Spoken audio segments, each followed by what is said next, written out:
ఒక పెద్ద అడవిలో కపిలయ్య అనే కోతి ఉండేది. అతని భార్య అంజమ్మ.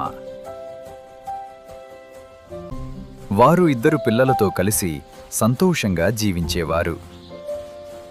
కపిలయ్య చాలా తెలివైనవాడు. అంజమ్మ కొంచెం భయపడే స్వభావం కలది.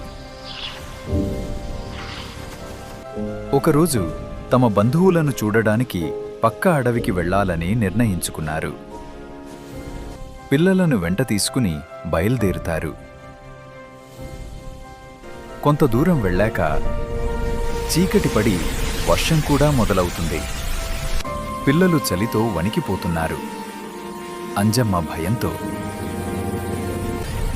ఇప్పుడేం చేద్దాం అని భర్తను అడుగుతుంది.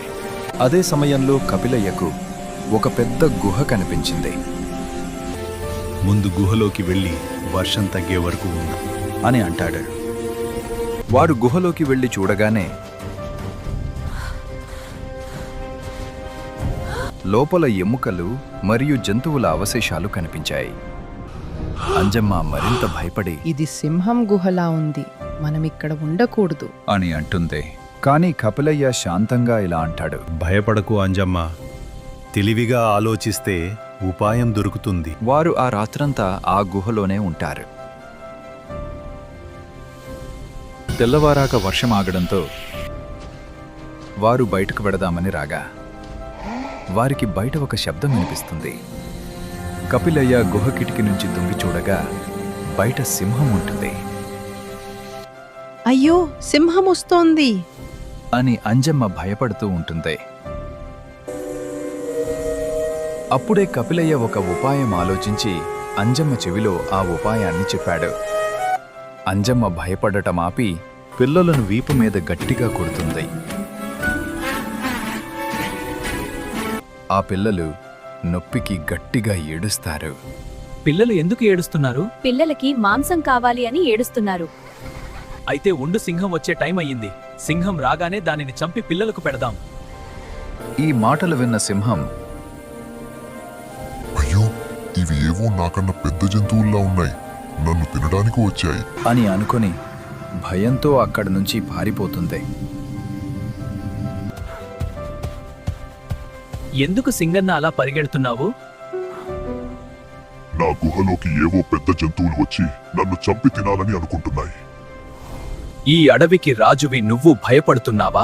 పద, వాటి సంగతి ఏంటో చూద్దాం అని సింహం మరియు చిరుతపులి ఇద్దరూ మెల్లిగా గుహ వైపు వెళతారు. గుహలో నుంచి వీరి రాకను గమనించిన అంజమ్మ పిల్లలను ఇంకా గట్టిగా కొడుతుంది. వారు ఇంకా గట్టిగా ఏడుస్తారు. ఏమైంది? పిల్లలు మళ్ళీ ఏడుస్తున్నారు. పిల్లలకు సింహం మాంసం సరిపోదు అంట. అందుకే కదా చిరుతను తీసుకురమ్మని సింహాన్ని పంపించాను. ఆ మాటలు విన్న సింహం మరియు చిరుతపులి ఇద్దరూ కూడా భయంతో అక్కడి నుంచి పారిపోతారు. వారు అలా పారిపోతూ ఉండగా చిరుతపులి తోక ఒక చెట్టుకు తగులుకొని తెగిపోతుంది. సింహం కిందపడి ఒంటి నిండా గాయాలవుతాయి. సింహం మరియు చిరుత ఇద్దరు కూడా డాక్టర్ కొంగన్న దగ్గరకు వెళ్ళి వైద్యం చేయించుకుంటారు.